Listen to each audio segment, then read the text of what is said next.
Hi guys, my name is Alex, and today I want to talk to you guys about depression. That's something that's afflicted me for a long time, and I don't know. Hopefully, this video will cover a little bit about like what my depression looks like, and maybe it's something you guys can relate to, and also talk about maybe ways to get through it. I'd hope that in all the time that I've gone through this, that like I would have learned something. If anything, just a way out of it, a way to like help other people with it.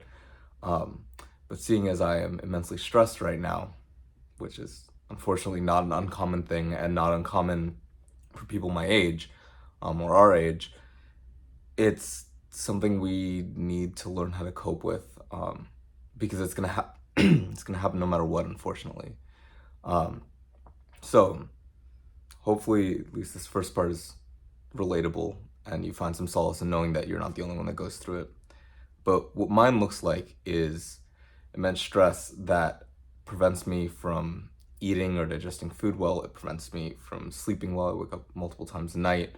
Um, it will make you unable to do simple tasks like sometimes taking care of hygiene, like brushing teeth. It'll make you not feed yourself enough. It'll make you tired all the time, and then you'll sleep like during the day and then not be able to fall asleep at night, even though you're tired. It makes you not want to get your work done and just delay tasks, even if you know they're simple. Like for me, I have to put on my to-do list to check emails every morning because sometimes that is a hurdle. And there are so many days where I've wanted to like knock it out of bed. And of course, there's the deeper issue, which is connected to suicide. And that is incredibly important that we be able to have conversations about that. And if you're going through that, know that there are people out there to help you with it and that you need to talk to someone because at the end of the day, we're all made up of people. Like our lives are filled with the people who care about us and what we care about. And everything you will ever interact with on this earth is in some way related to mankind. Um, and so, you know, if you are feeling burdened by the things made by man, by stress, by work, by school, by even the dullness of like having an apathetic feeling, which I'll talk about more later, like it all relates back to people. And that means that if you want to solve a problem, which would be life saving, it's a matter of talking to people. Like the people that care about you most are going to be the thing that saves you. I know that from experience. Um, and so I guess I'll talk a little bit more about depression, but what it looked like for me, like I've been going through this for like roughly 7 years now. I started my senior year of high school, and I just like, I missed probably close to a month of school, like non-consecutively, but I would just like wake up and not be able to get out of bed. I would not be able to work on my college apps, and I had to miss like family vacations and stuff in order to work on them, and I was just so miserable that I would like spend time crying or like just like trying to bide my time, and so much of it like I didn't understand a lot of my mental health at that point. And this should be a pressing example of like why mental health is important and why dealing with it is something that we need to care about, and why understanding your own brain and how things affect you is important too. um, because if we don't know what the root cause of our problems is, if we're like, well, I'm tired all the time, I drink coffee every day, I get 8 hours of sleep, what's going on? It's usually something else. um, or like if your relationships are complicated, with whether it be with friends, with family, everything adds up. Your life is made up of a bunch of parts, and if there's an issue, it's going to spread to the rest. They don't function independently. In the same way that like if you're looking for a spouse, you do have to consider like what are my family members like? What are their family members like? Because if they don't get along, it's going to create an issue that you either need to solve or you need to move on from. So, that being said, yeah, I mean, it made me like not get up out of bed. It made me miss school. It made me be so stressed out that like I didn't go to my classes sometimes in college, not because I didn't care, but because I was like, oh my God, the expectations are so high. Like if the professor sees me, they're gonna know that I like didn't do my homework, and like you're like overly aware, and like when you're chronically depressed, you sometimes just like have like tears roll out of your eyes. Like you can't stop them. You do not choose to cry, and you can't cry sometimes when you're sad. So it's like it's a complete like mismatch. Um, And that, that also was related to like being a man in society. Although this definitely applies to women and non-binary people and people all over the spectrum. Um, but like we have this idea of like, oh, men aren't supposed to cry or people aren't supposed to cry. Like, you're not supposed to show your emotions, and you should show them with like the people that you trust. And also like showing them to people that you trust will help you get through those times. Uh, so yeah, there's a lot to take out of this. But it's like understanding what your issues look like, what it looks like when you're sad or when you're depressed or when you're anxious or when you're stressed. These are all different things, and knowing what they look like on you and what causes them allows you to be able to do something about it. Um, and so yeah, so for me, it's like crippling anxiety. Like I didn't want to go outside because of these like tears that would just show up, and I was like, God, I either need to wear like sunglasses or a hat or something to like literally block my face, which is ridiculous, but in a way, like having to wear like COVID mask helps. Um, and I guess this is a topic I haven't talked about because it's like mental health and like personal things are always difficult, especially to convey on the internet. But like they're important and they're some of our most human moments. And honestly, it's like we share all sorts of things that we do, things that make us happy, things that make us sad, things that like, I mean, you've seen enough videos on YouTube to know that there's like plenty of bad things people do that they film. So, let's talk about some of the good things. Talk about the things that bind us together and how to get through them. Um, I realize it's all over the place, but that's also what happens to your brain when you are not doing well. Nonetheless, you talk to mental health professionals, you talk to psychologists, psychiatrists, therapists, doctors. Like for me, talking to people about my like gastrointestinal health. Like trying to figure out why can't I eat foods that I used to be able to eat, and a lot of them have said it's related to stress. I'm like, okay, but that's not helpful. Like I need to know what I can't eat. And sometimes they're like, go figure it out on your own, or we don't know. And some people are like, yeah, they can help you, but you've just not been talking to the right doctors. So like, the unfortunate truth is, even if you are going to find a solution, it's a long road.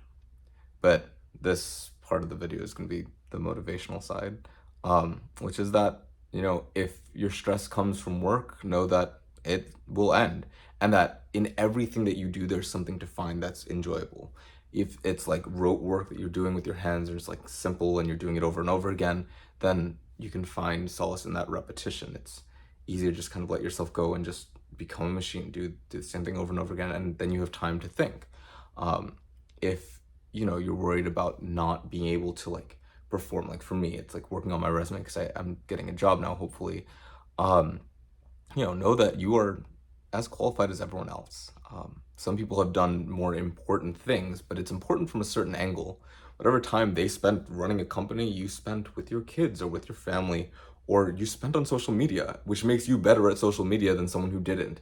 And I think that's something we greatly discount. If you're existing, you are doing something. If you're sleeping, your brain is still processing things. If you go to the gym, that's not time that you didn't do something. That's time that not only did you work on your health, but you've learned something. And most of what matters at the end of the day is, what did you learn? Will it make you better at like talking to people, at having close relationships, at making friends or keeping your friends? Will it make you better at having fun? Like something I struggle to do is relax properly. If you know how to relax, fantastic for you, because that's a thing that like a lot of people can't do nowadays, because we're always working, even the back of our heads, right? Knowing how to form a good schedule, like knowing how to take time off or knowing how to use your time effectively, those are both strengths. And so, something that's very important, and I've worked in sales, so I can tell you this, is knowing how to sell yourself. Uh, and one of those things is knowing how, like, all of these things have a positive and a negative, right? Someone who's very assertive would make a great leader, but it also means they're going to get into arguments all the time. And if they're not in a leadership position, they become a problem child. I know that from experience too, being on both ends, being the person who's been the problem and being the person who's had to deal with the people who want to be in charge but are not capable of it. So, it's a double-edged sword, but the idea is every one of your character traits, whether you're sad all the time, which makes you empathetic, or you're someone who's cold, which can mean that you are like contemplative, you see things very literally, and so you've got a logical brain, right? There's minutia, there's nuance in all of this, and understanding how you understand the world will make you better at performing in it, will make you better at surviving and being healthy, and like just living as yourself, and that whatever things are causing you stress, or whatever things make you depressed, while they might not be able to be solved, and sometimes they require medication, and sometimes even that doesn't work, that there's, you know, there's still like reasons to exist. There's still reasons to go on. There's exciting things that are coming in the future. There always will be. Whether or not you even consider yourself having close friends now, you will in the future. And then sometimes they'll come and go, but you'll find new people. Like, life is this constant revolving door.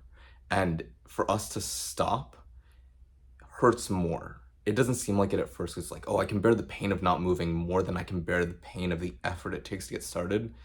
But think of that revolving door not moving for quite a while, right? It starts to get rusty and then stops moving, and then that rust spreads into the air and it'll get into your lungs if you're sitting on the other side of the door just waiting.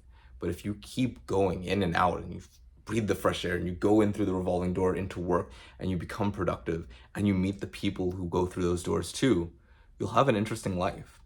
And at the end of the day, there's not much that separates those who do phenomenally well from those who are miserable, because we're all living the same 24-hour day. Like, no one gets more time than someone else does. Some people get better at using it, but whenever you use it for one thing, you lose out on using another thing. And that's not to say that it's bad to do that. Like, do not worry about that, because doing nothing will guarantee you that you accomplish nothing. But at least trying, doing something. Like, that's something I struggle with, is like getting started. I'm like, oh, I've got so many things to do today. I need to just like make a long list and like go for it. And then it's like I get overwhelmed by the list and then nothing gets done. And you know, I've learned the hard way, and I still have to convince myself from time to time, but it's like, if you sit down and you just do a little bit, especially if you set small goals and then you like automatically outperform them, because like, of course that was easy, you know? Sometimes it's like simple things like use your phone one less night a week, or like only stay on your phone for an hour, or make sure you eat X many calories, one day of the week, 2 days of the week. Then you build up from that, you know? Go for a run once a month, not a hard thing to do. Run for a quarter of a mile, or like call one friend a month that you haven't talked to in a while, or do something for your mental health once a week, whether it be 15 minutes or less. Take 5 seconds a day to think about yourself and where you are. Every little bit helps. I can tell you that a lot of it does not help immediately. I can tell you that it takes time and an ungodly amount of patience, and that you will wind up hating yourself and learning to love yourself and learning to appreciate others and finding fault with them that you didn't find before. It's as much of a roller coaster after you're depressed as it is while you're depressed as it is before you're depressed. But it's a different light, right? If we can manage to be happy as kids, or happy at certain times, despite the fact that we know that like people are dying, despite the fact that, you know, you could be sick, you can enjoy staying home and watching movies or playing video games despite being sick. And what makes us capable of that? It's that we're human, that our emotions have multiple layers to them. And that means that we can actually overcome this. No matter where we are in life, there's more to what we're seeing, right? The fact that it's raining means that there's a rainbow outside. It means that the plants are being watered. It means that we're going to be able to eat because the plants are being watered. But it also means that your favorite pair of shoes just got soaked. So, all in all, something I'd like to talk about more, because I think it's just an incredibly important topic. And I know people that literally don't believe mental health exists.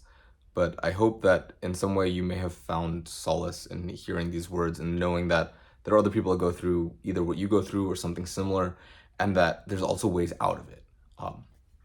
And that, you know, there's community in that we can move forward. So, you know, best of luck, you guys. That goes for everyone, you know, from my parents, who I see working tirelessly, to person on the side of the road. Like, we could all use it. So yeah, I'll see you guys in the next one. Take care.